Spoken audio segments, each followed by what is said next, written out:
नारद जी बैठे हुए हैं और पूरा विश्वास है, जैसे उधर सूर्पनखा को विश्वास था कि मैं इतनी सुंदरी बनकर के आई हूँ।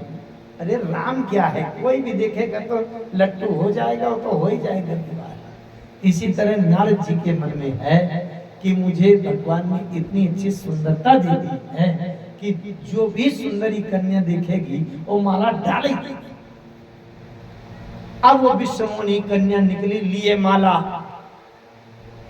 नारद जी सोच रहे हैं क्या बताएं, वो उधर से निकल गई और पता नहीं धोखे में मुझे न देख पावे और कहीं किसी दूसरे के माला न डाल दे, अब बाद में मुझे देखे तो पश्चाताप बंद होता रहे। इसलिए नारद जी जानते हो क्या करते हैं, रामायण में कितनी अच्छी बात लिखी है। पुनि पुनि मुनि उकसहि अकुलाहि। उकसहि का मतलब जानते हैं, जैसे आप लोग सामान्य रूप से बैठे हैं और एक व्यक्ति ऐसा हो जो ऐसे ऐसे बार बार करे, उछले कूदे, लंबा हो, फिर नीचे जाए, फिर ऐसे करे, फिर ऐसे करे, तो पूरी सभा में अलग दिखाई पड़ेगा वो। तो उकसई का मतलब साधारण नहीं बैठे, ऐसे करते हैं, खांसते हैं, खखाते हैं, करते हैं कि एक बार तो नजर पड़ जाए इसकी, कहीं धोखे में दूसरे के माला न डाल दे और बाद में मुझे देखे तो पश्चाताप करे, सिर पीटे और मुझे भी पश्चाताप रह जाए। लेकिन गोस्वामी जी लिखते हैं, जय ही दिसी बैठे नारद फूली, ते ही दिसी सो न बिलो की भूली। उसने भूल करके भी एक बार नहीं देखा जिधर नारद बैठे। नारद जी परेशान कि ये मेरी तरफ देख क्यों नहीं रही। गोस्वामी जी लिखते हैं, धरीन्द्र पतन कहा गया वो कृपाला, कुंवरी हरसी मेल्यो जयमाला। धरीन्द्र पतन राजा का शरीर बना करके भगवान श्री हरि विष्णु गए और राजा का रूप बना करके गए। अच्छा, वो तो उन्हीं की माया थी विश्वमोहिनी, वो उसको धोखा कहां हो सकता है। भगवान श्री हरि विष्णु गए, कुंवरी हरस मेल्यो जयमाला, दुल्हनी दुल्हनी लाई लक्ष्मी निवासा, नृप समाज सब भई निराशा। लक्ष्मी निवासा, लक्ष्मी पति दुल्हन लेकर चले गए। और बात सही है, जो पैसा वाला होगा वही तो ले जाएगा। ले गए, पूरे राजा निराश हो गए।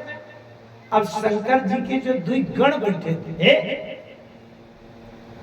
तब हर गण बोले मुस्काई, निज मुख मुकुर बिलो कह जाई। तब शंकर जी के उन दोनों गणों ने कहा, बड़े आए दुल्हा बनने, पहले अपना मुंह जाके देखो शीशा में।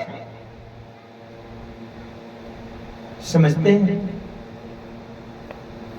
वही बात अगर समय पर कही जाए तो सबसे बड़ा हितैषी होता है, और वही बात समय निकल जाने के बाद कही जाए तो सबसे बड़ा शत्रु होता है। जैसे आप सभा में बीच में बैठे हैं, 100 आदमी 200 आदमी के बीच में, अच्छे सम्मानित व्यक्ति हैं आप, और कहीं धोखे से आपको पता नहीं है आपके चेहरे में गाल में कुछ लगा, गंदी चीज,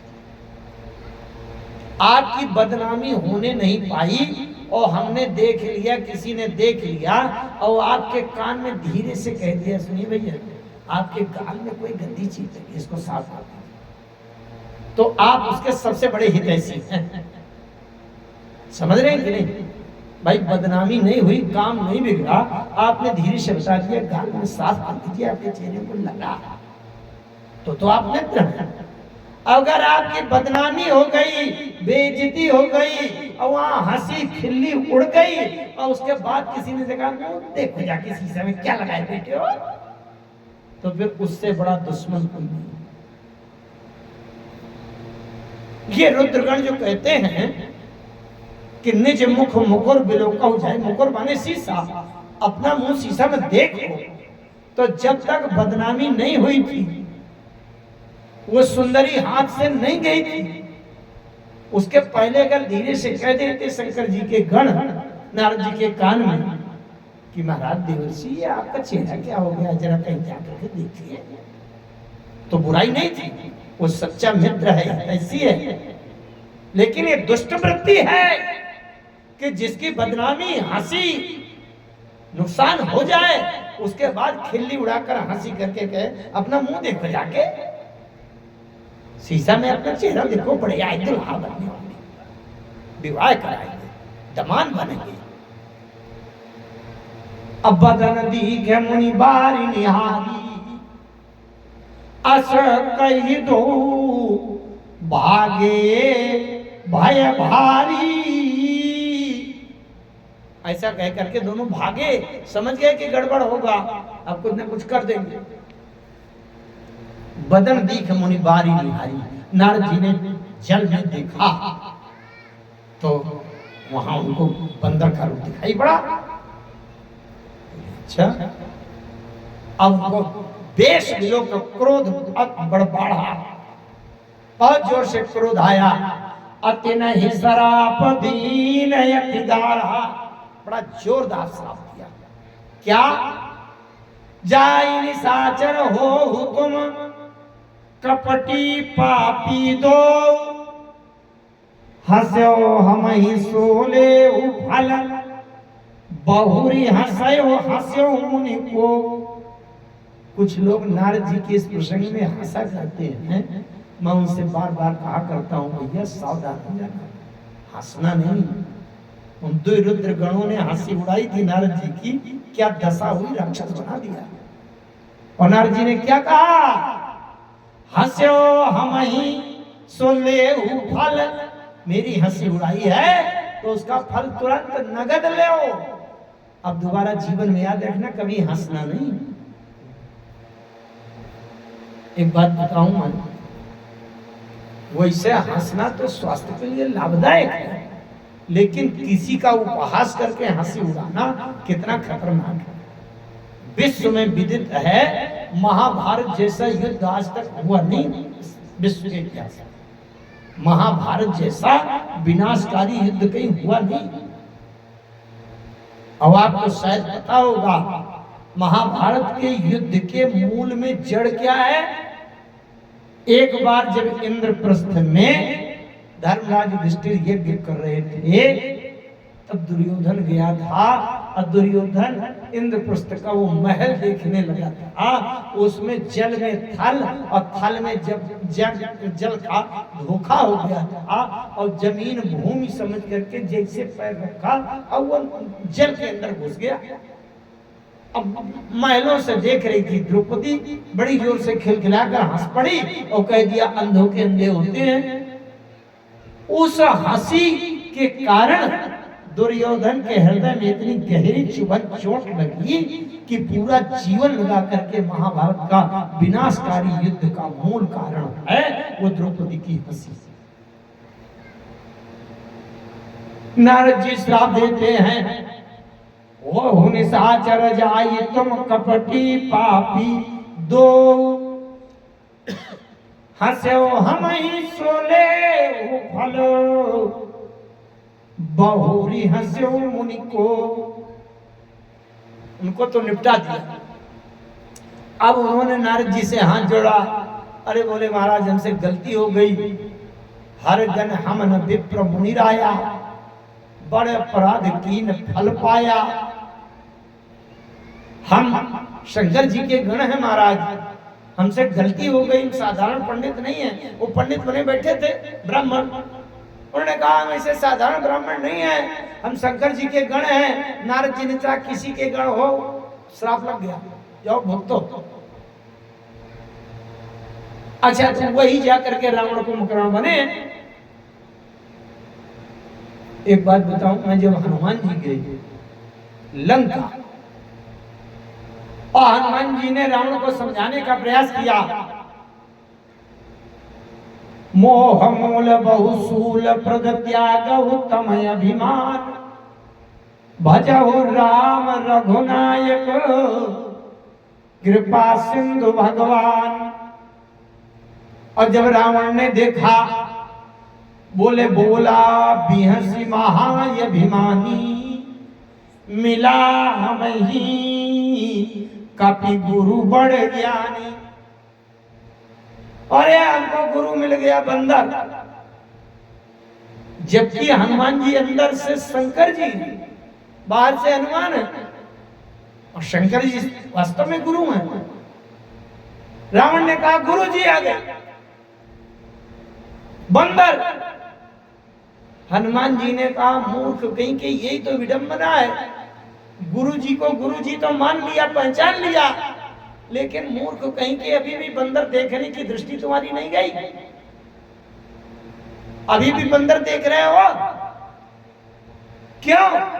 पूर्व जन्म में भी बंदर देख रहे थे, इसी कारण से रावण बने हो।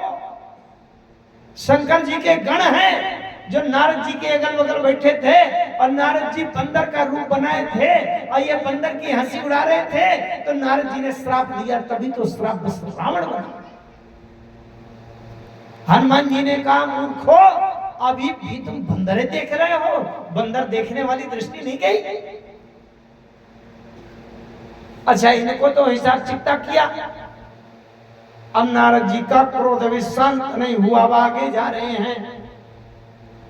फरक तयाधार कोप मन माही, सपति चले कमलापति पाही। फरक अधर कोप मन, क्रोध बहुत ज्यादा है नारद जी का। जल्दी जल्दी चले, चलता हूं जाता हूं विष्णु भगवान के पास। कितना बड़ा धोखा किया मेरे साथ। दई हो श्राप की मरी हो जाई, जगत मोर उपहास कराई। संसार में मेरी बदनामी हंसी करा दिया। या तो जा करके श्राप दे दूंगा, और नहीं जा करके आत्महत्या कर दूंगा, मर जाऊंगा। जैसे चले जा रहे थे बड़बड़ाते। कभी कभी ऐसा होता है कि आप ज्यादा गुस्सा में हैं या और किसी ध्यान में हैं, और आप चले जा रहे हैं, और कोई सामने से निकला भी, आपके काम काज में निकला, लेकिन आपका ध्यान उसमें नजर गया ही नहीं, और आप चले जा रहे हैं बड़बड़ाते, और आपके काम काज में बगल से निकल गए, आपने ध्यान नहीं दिया। कभी कभी होता है ना, ध्यान और कहीं है, गुस्सा और कहीं है। नारद जी चले जा रहे थे, नारद जी चले जा रहे थे, बीच ही पंथ मिले धनुजारी। धनुजारी माने विष्णु, धनुजारी माने श्री हरि विष्णु बीच में मिल गए। और कैसे मिल गए? अब भगवान की बड़ी विचित्र लीला है। बताओ, अगर बीच में मिलना था नारद जी को, तो यहाँ दुई दुई पत्नी लेकर के साथ में क्या जरूरत है मिलने की? कैसे मिले? बोले बीच ही पंथ मिले धनुजारी, असंग रमा सोई राजकुमारी। दुई दुई पत्नी लिए, संग रमा, रमा माने लक्ष्मी पहले वाली पत्नी लिए हैं, अश्वई राजकुमारी जो अभी अभी ताजी ताजी वहां से जयमाला पड़वा के अभी लाए हैं, उसको भी साथ में लिया। अब बताओ, नारद जी एक एक पत्नी के लिए तरस रहे हैं, और तुम दुई दुई लिए घूम रहे हो, तो नारद जी को गुस्सा तो आएगा। मुनि कहाँ चले बोले मधुर बचन सुरसाई, मुनि कहाँ चले बिकल की नाई। नारद जी चले जा रहे हैं बड़बड़ाते बड़बड़ाते, भले भवन अब बायन दीना, पावहुगे फल आपन कीना। डाकी डाकी परिचय सब काहू, अति असंख्य सठ सदा उछाऊ। कर्म शुभा शुभ तुम्हीं न बाधा, अब लग तुम्हीं न काहू साधा। भले भवन अब बायन दीना, पावहुगे फल आपन कीना। अब अच्छा तुमने मुझसे पंगा लिया है, अच्छा तुमको इसका फल मिल जाए। ये बड़बड़ाते हुए चले जा रहे। और इतने में वो भगवान मिल गए, संग्रामा सुई राजकुमारी। और भगवान ने नारद जी को कहा, अरे नारद जी कहां बहुत व्याकुल बड़बड़ाते हुए चले जा रहे। नारद जी ने सुना किसी ने मुझे ठोका। ऐसे जब लोग करके देखा, अरे भगवान विष्णु। अरे नारद जी ने कहा रुको रुको रुको, तुम्हारे पास आ रहा था, अभी ठीक करता हूं। आप के पास आ रहा था।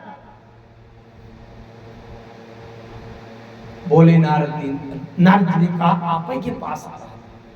भगवान ने कहा नारद ये तो मुझे पता है कि जब कभी तुम चलना शुरू करते हो तो मेरे पास ही चल कर आने के लिए चलते, ये तो पता है। जैसे आपके यहाँ किसी के पास कार हो, बढ़िया कार हो और अच्छी रोड पा जाए और इधर भगाना शुरू करे मुंगेली की तरफ। अब कोई बीच में मित्र मिल जाए, भैया आज कहाँ जा रहे हो? और कहते आज मैं पौड़ी बोरला जा रहा हूँ, जबलपुर जाना है।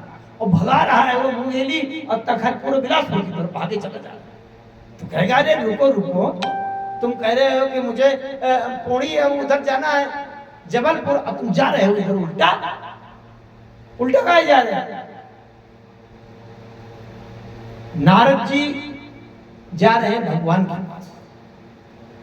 भगवान ने कहा नारद ये तो मुझे पता है कि जब तुम चलते हो, चलना शुरू करते हो तो मेरे पास आने के लिए ही चलते हो, लेकिन आज रास्ता कहाँ की पकड़े हो? रास्ता उल्टा पकड़े हो। आप क्रोध में जा रहे हो, काम में जा रहे हो, लोभ में जा रहे हो। इसी के प्रेरित होकर, इसी से प्रभावित होकर तो धड़े चले जा रहे हो। फरक धर कोप मन मांगी, कोप माने क्रोध। और हे विधि मिलय कवन विधि बाला, अगर सुंदरी नहीं मिली तो काम पूरा नहीं हुआ तो क्रोध। मुनि अति विकल मोह मति नाठी, मन गिर गई छूटी जनु गांठी। लोभ। भगवान ने कहा नारद मैं ये तो जानता हूं कि जब तुम चलना शुरू करते हो तो मेरे पास आने के लिए ही चलते हो, लेकिन ये तो बताओ तुम रास्ता कहाँ का पकड़े हो, दिशा कहाँ की पकड़े हो? काम क्रोध लोभ मद मस्तन में जा रहे हो। इसलिए काम क्रोध मद लोभ सब ये नाथ नरक के पंथ, नरक का रास्ता पकड़े हो। इसीलिए तो मैं जल्दी आ गया कि अगर थोड़ी देर कर दूंगा तो और दूर निकल जाओगे, और दूर नरक की तरफ निकल जाओगे तो मुझे लौटाना और कठिन पड़ेगा। जब लौटाना मुझको ही पड़ेगा तो ज्यादा दूर क्यों निकल जाओ, ज्यादा कठिनाई क्यों हो, इसलिए मैं जल्दी से आ गया लौटाने के लिए। नारद जी ने कहा कुछ नहीं, गुस्सा बहुत ज्यादा है, शांत नहीं हो सकता, श्राप दे के मानूंगा। भगवान ने कहा दे एक बात बताऊं मैं आपको, जो आदमी जो काम रोज रोज करता रहता है उससे वो काम बहुत अच्छे से करते बनता है ना। और जो व्यक्ति कभी जीवन में वो काम नहीं किया, जैसे फर्नीचर बनाने वाले जो बढ़ई लोग हैं वो जब वसूला मारते हैं ना तो बिल्कुल उसी जगह लगता है, उतने छीलते हैं जितना छीलना चाहिए लकड़ी को। और नया नया व्यक्ति अगर लेके वसूला मारे तो कहीं का कहीं लगेगा, कहीं गड्ढा हो जाएगा और कहीं हल्का हो जाएगा, कहीं धोखे में उसका हाथ कट जाएगा, है ना। तो भैया क्रोध आने पर श्राप देना भी एक विशेष कला है। जो आदमी रोज रोज क्रोध करता रहे और रोज रोज श्राप देता रहे, उससे श्राप देते अच्छे से बनेगा। अरे नारद जी किसको, दुर्वासा जी विशेषज्ञ हैं श्राप देने में। ज्यादातर क्रोध आता रहता है तो उनसे अच्छा श्राप देते बनेगा। भगवान ने सोचा कि नारद जी ने कभी जीवन में क्रोध किए नहीं, कभी श्राप दिए नहीं, और इनका हृदय इतना संतत्व से भरा है कि कभी इनके अंदर से कभी अहित तो हो ही नहीं सकता। भगवान ने कहा नारद दे दो श्राप। भगवान तो जानते हैं संत के हृदय से कभी श्राप भी निकले तो बुरा तो हो ही नहीं सकता। नारद जी कहते हैं महाराज गुस्सा बहुत ज्यादा आया, आज मैं श्राप दे के मानूंगा, आपने बड़ा अपघात किया मेरे साथ। भगवान ने कहा हाँ दे दो नारद। नारद जी ने पहला श्राप दिया, बंचे मोही जवानी धारी दे सोई तन धरऊ श्राप में जो शरीर धर करके तुमने मुझे ठगा है, पहला श्राप देता हूं कि वही शरीर धरना पड़ेगा। भगवान ने कहा ये लो। अच्छा आज तक ऐसा श्राप किसी धर्म शास्त्र में, किसी पुराण में, किसी कथा में सुना है क्या कि किसी ने किसी को श्राप दिया हो कि तुम मनुष्यों के राजा बन जाओ? किसी नेता को अगर कोई ऐसा श्राप दे दे कि जाओ तुम प्रधानमंत्री बनकर बैठ जाओ, तो श्राप है कि वरदान? बताओ। अरे श्राप तो तब होता है जब भगवान शंकर ने श्राप दिया भुसुंडी को कि बैठ रहे अजगर ही पापी, अजगर सांप बना दो, किसी को पत्थर बना दो। अहिल्या को पत्थर होने का श्राप मिला। महर्षि लोमस ने भुसुंडी ब्राह्मण पंडित जी को श्राप दिया कि तुम कौवा बन जाओ। भागवत में राजा नृग को श्राप मिला गिरगिट बन जाओ। यमलार्जुन को श्राप बना मिला कि तुम अर्जुन के पेड़ बन जाओ, है कि नहीं? तो भैया सांप बन जाए, पत्थर बन जाए और कौवा बन जाए या पेड़ बन जाए, ये तो श्राप है। और किसी जीव को कहो कि तुम मनुष्य बन जाओ, ये श्राप है। असाधारण मनुष्य नहीं, मनुष्यों के राजा बन जाओ। अब बताओ ये श्राप है कि वरदान? नरतन समान नहीं कवन वो देही जीव चराचर जाचत तेही। अरे तो जड़ चेतन सभी देवता तक मानते हैं, सुर दुर्लभ बड़े भाग मानस तन पावा, ये तो सुर दुर्लभ सदग्रंथ निगावा। अब बताओ अगर किसी को मनुष्य बनने का श्राप मिला और वो मनुष्य नहीं, धारी नृप तन तह गयो कृपाला, राजा बनकर के गए थे और नारद जी ने कह दिया बंचे हो मोहि जवन दे दिया सोई तन धरो। इसका मतलब तुम मनुष्यों के राजा बन जाओ, ये श्राप दिया। भगवान ने कहा ये तो बड़ा अच्छा श्राप होगा। अच्छा कोई अगर किसी के ऊपर गुस्सा हो जाए और 2 लाख रुपया के नोटों की गड्डी फेंक कर मारे, अभी रुको मैं तुमको मारता हूं, अब 2 लाख की गड्डी फेंक कर मारे तो खड़ा हो जाएगा कि तुम दिन भर मारते रहो। किसी के भंडार में रसगुल्ला भरे हो बढ़िया छेना वाला, अब गुस्सा आवे और छेना का रसगुल्ला फेंक के मारे, वो कहेगा ये तो बढ़िया है और मारो। रसमलाई मारे तो भैया जब ये श्राप दिया नारद जी ने कि मनुष्यों के राजा बन जाओ, श्राप देता हूं, भगवान ने कहा बहुत अच्छा। मैं तो जानता था कि इतने सरल हृदय के संत इनसे श्राप देते कहां बनेगा, ये तो जब भी देंगे वरदाने देंगे। नारद जी ने कहा गुस्सा बहुत ज्यादा है, अभी एक श्राप देने से मन नहीं भरा, अभी दूसरा श्राप और आ रहा। भगवान ने कहा दो दूसरा श्राप भी दे। बोले कपिया कृति तुम कीन हमारी करी है किस सहाय तुम्हारी। नारद जी ने कहा आपने मेरा बंदर का मुंह बना दिया है, तो मैं श्राप लेता हूं कि बंदर तुम्हारी सेवा करेंगे, सहायता करेंगे। भगवान ने कहा ये तो दूसरा वरदान हो गया, अरे श्राप तो तब होता कि जब नारद जी ये कहते कि जब अकेले जंगल में निकल जाओगे तो बंदर भी तुमको नोचेंगे, काटेंगे, मारेंगे, तब तो श्राप होता। अब जहाँ जंगल में मैं अकेले होऊंगा, कोई सेवक सहयोगी नहीं रहेगा, अब करिए किस सहाय तुम्हारी, बंदर तुम्हारी सहायता करेंगे, तो ये तो संकट के समय में और सेवकों की व्यवस्था कर दिया, ये तो और अच्छा हुआ। नारद जी ने कहा क्रोध अभी बहुत ज्यादा है, शांत नहीं हुआ, अभी एक श्राप और निकलने वाला है। भगवान ने कहा वो भी निकालो। नारद जी ने कहा ममय अपकार कीन तुम भारी, नारी विरह तुम हो दुखारी। आपने मेरा बहुत बड़ा अपकार किया है, नुकसान किया है, अपमान किया है, मैं श्राप देता हूं कि पत्नी के वियोग में दुखी होकर रोते हुए घूमो। भगवान ने कहा ये तीसरा वरदान हो गया।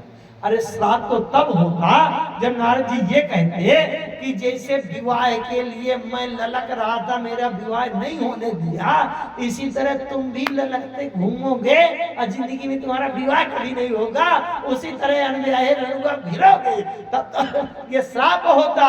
लेकिन जब इन्होंने ये कह दिया नारद जी ने कि नारी विरह तुम हो दुखारी, अपने पत्नी के विरह में रोते घूमोगे, तो ये तो पक्का हो गया कि विवाह तो हो ही जाएगा, विवाह पक्का करा दिया। ये भगवान ने नारद जी के श्राप को बड़े धैर्य और प्रसन्नता से स्वीकार किया। भगवान ने अब अपनी माया का जो प्रभाव था उसको हटा लिया, निज माया के प्रबलता करसी कृपा निधि, जब हरि माया दूर निवारी, अनहिता रमा नराज कुमारी। न वहां लक्ष्मी है और न वो विष्णु है। नारद जी को होश आया, अरे ये क्या हो गया, जो मेरे जीवन के प्राणों के प्राण हैं, जिनके लिए मेरे हृदय की सांसें धड़क रही हैं, उस भगवान को, श्री हरि नारायण को मैंने श्राप दे दिया, दुर्वचन कहे। मैं दुर्वचन कहे बहु तेरे, कहे मुनि श्राप मिटहि किमि मेरे। तो बोले नारद दीन दयाला, मम इच्छा कह मृखा हो, मम श्राप कृपाला। ये नारद जी का, हे प्रभु कृपा करके वचन दे दीजिए मेरा श्राप झूठा हो जाए। मृखा हो मम श्राप कृपाला, मम इच्छा कह दीन दयाला। भगवान ने कहा तो मेरी इच्छा थी, मैंने जानबूझ कर करवाया, तुमने कहा दिया श्राप। यहां एक प्रश्न खड़ा होता है, आज के इस प्रसंग का निचोड़। भगवान से किसी ने पूछा, बोले प्रभु आपकी लीला बड़ी विचित्र है, साधारण मनुष्यों को, जीवों को आप और आपकी माया नचाती है, ये बात तो ठीक समझ में आई, लेकिन नारद जैसा भक्त, नारद को भी आपने नहीं छोड़ा, उनको भी नचा दिया। भगवान ने बड़ी अच्छी बात कही। अच्छा प्रश्न ये हुआ, जैसे कोई आपका एक मित्र या रिश्तेदार साइकिल में बैठ करके आपके पास आवे और आपसे कहे अपनी कार दे दीजिए, आज एक बारात में जाना है तो अपनी कार दे दीजिए तो मेरी भी शान बन जाए, आपकी कार लेकर बारात में पहुंच जाओ। आपने उसको कार तो दिया नहीं, और जो साइकिल में बैठ करके आया था साइकिल भी पंचर कर दिया, उसका रिम टेढ़ा कर दिया, हैंडल तोड़ दिया, और कहा जाओ। ये कौन सा न्याय है?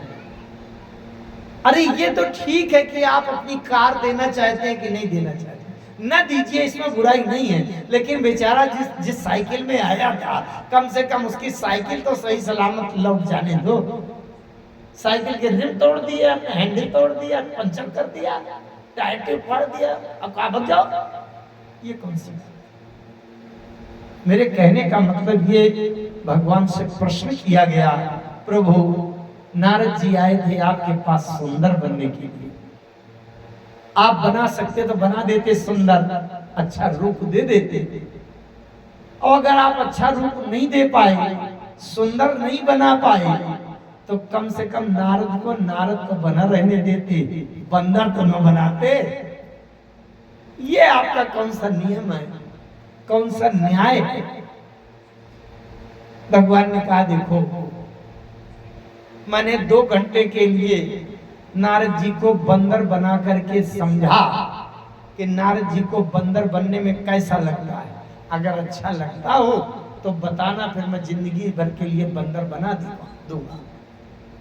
2 घंटे के लिए बंदर बना दिया तो नारद जीवन भर के लिए सुंदर बने रहेंगे।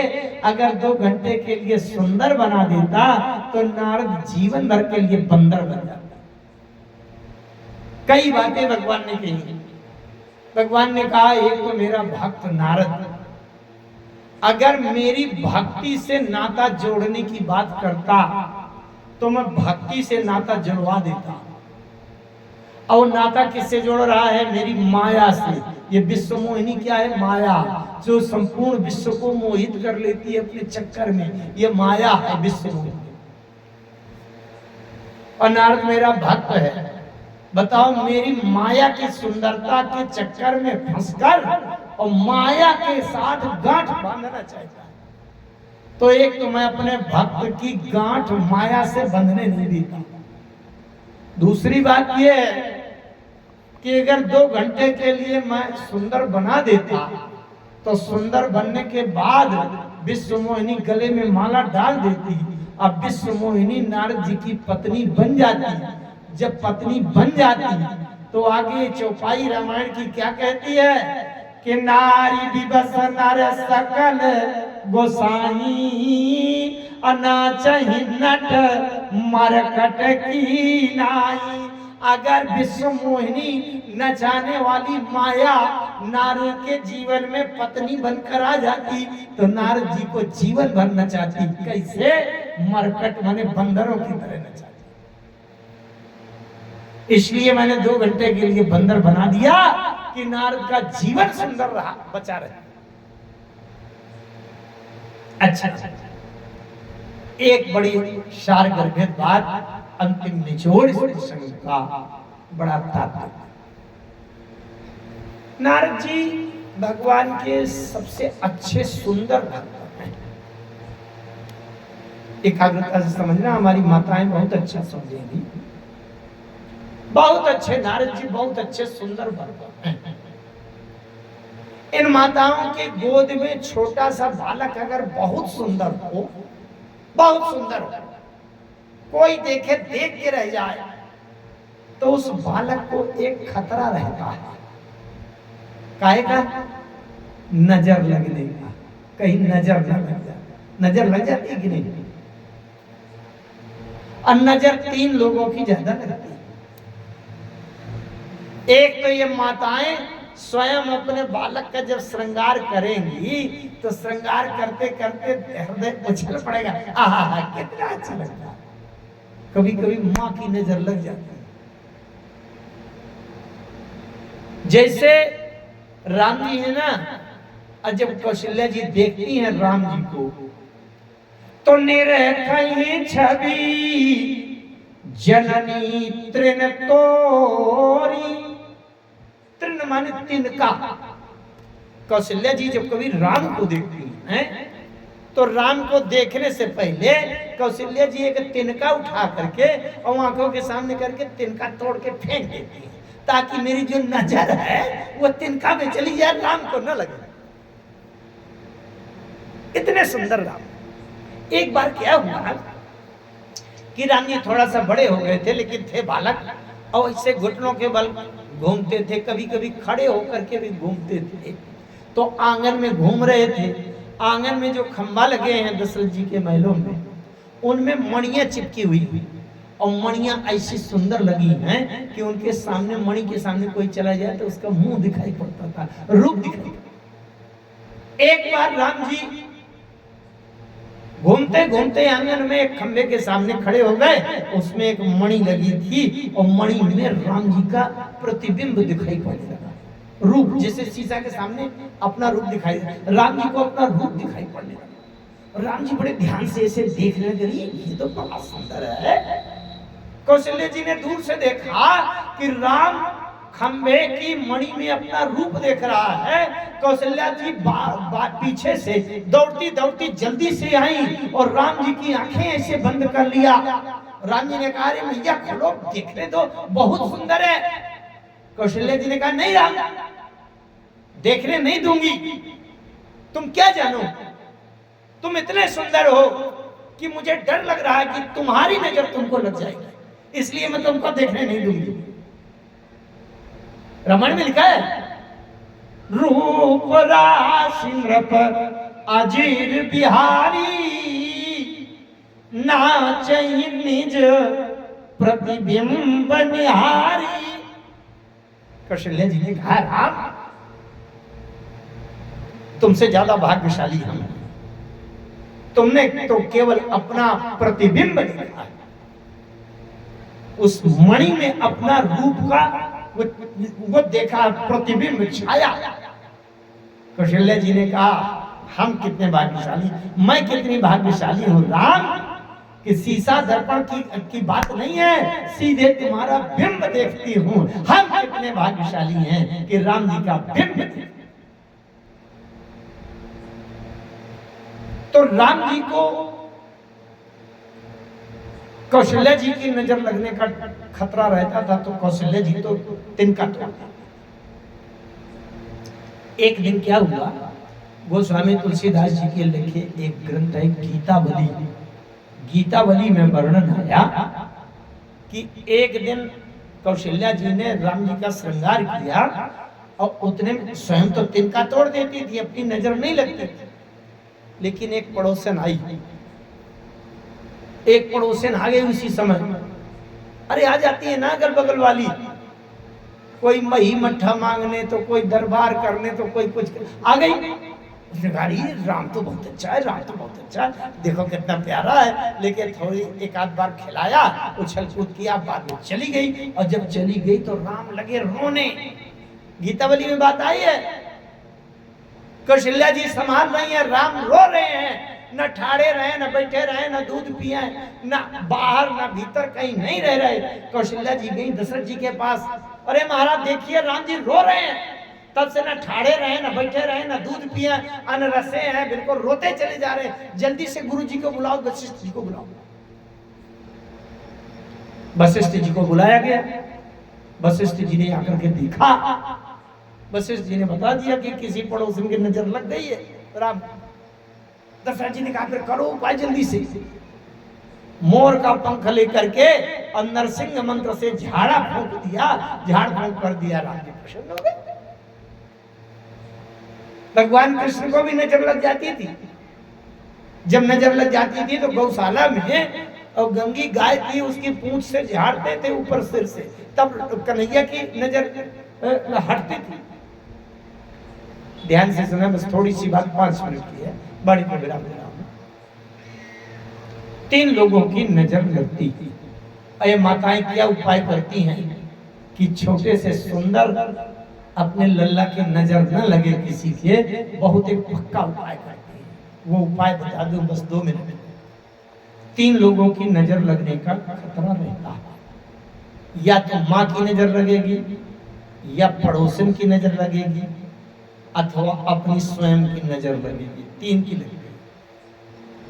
राम जी कहते हैं कि नारद मेरा बहुत अच्छा, बहुत सुंदर भक्त है, बहुत अच्छा है।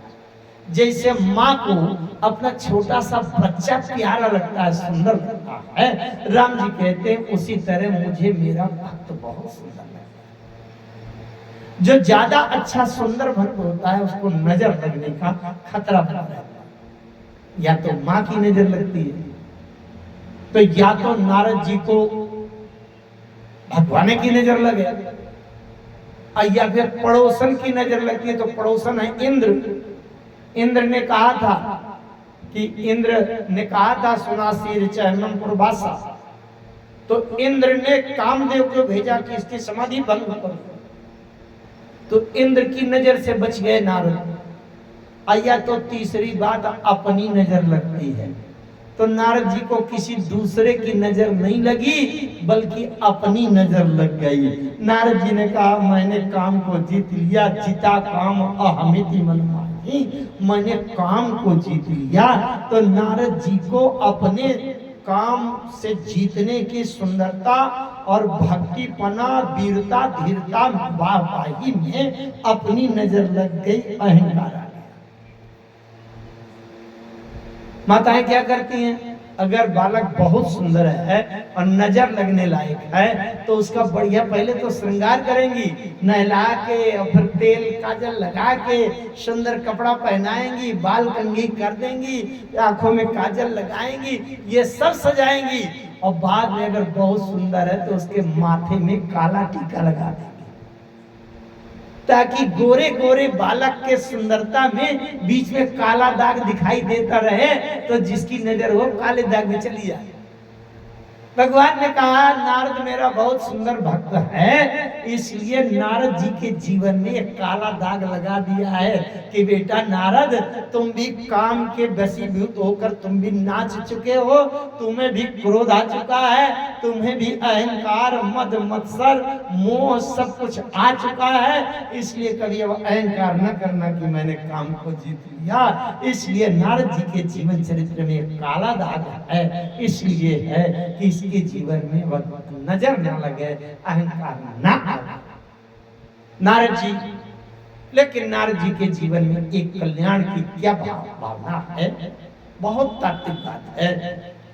नारद जी को चाहे ज्ञान उत्पन्न हो तो राम के पास जाते हैं, चाहे भक्ति की भावना आवे तो राम के पास जाते हैं, और नारद जी को चाहे काम उत्पन्न हो जाए तो भी राम के पास जाते हैं, चाहे क्रोध आ जाए तो भी राम के पास जाते हैं, लोभ आवे, मोह आवे, मत्सर आवे, जो भी आवे वो नारद जी सीधे राम के पास जाते हैं। इसका मतलब हमारे जीवन में चाहे दोष दुर्गुण आवे, चाहे अच्छे गुण आवे, अगर केवल हमारी दौड़ केवल राम के पास तक है तो हमारा कभी अहित नहीं होगा, जीव का कल्याण ही होगा।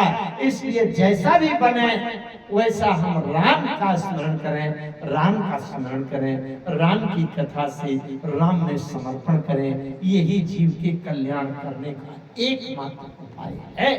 आज की चर्चा बस यही चल रही है। आइए दोबारा भगवान की शरणागति का समर्पण करें, वाणी को हरि शरणम।